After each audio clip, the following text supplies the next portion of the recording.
Hi, I'm Dr. John Hutchinson, Professor of Chemistry and Dean of Undergraduates at Rice University, where I've been for the past 29 years. I'm going to be the instructor for this class, Chemistry Concept, Development, and Application. It will be based upon the course I've been teaching at Rice for the past 24 years. I've taught general chemistry for each of those years. The topics we're going to be covering are fairly conventional for a first-year chemistry semester course. We'll cover the atomic and molecular structure of matter. We'll talk about the structures and energetics of atoms. We'll talk about chemical bonding. We'll talk about the energies of molecules.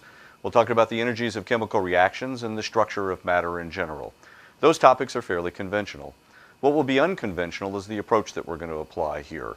Rather than us simply tell you what concepts you need to know about chemistry, we're going to examine experimental observations about chemistry, use those observations and scientific reasoning to develop models in chemistry, and then apply those models. Hence, the title of this class is Chemistry Concept Development and Application. We'll cover both the concept development and the application. The reason for this is fairly simple. We've learned over many years that students understand concepts in chemistry much better if they've seen where they've come from, if they've been able to develop those concepts by doing experimental observations, thinking about those experimental observations, discussing them, discussing the reasoning, and coming to the conclusions. This turns out also to be significantly more interesting and exciting because it mirrors the way in which science is actually done.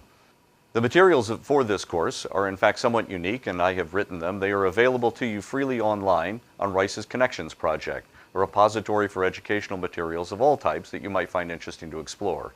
From Rice's Connections project, you'll be able to download all of these materials, print them out if you like. You'll read them in advance of the lectures that I give and then watch those lectures online. I look forward to seeing you in the course when we launch in January.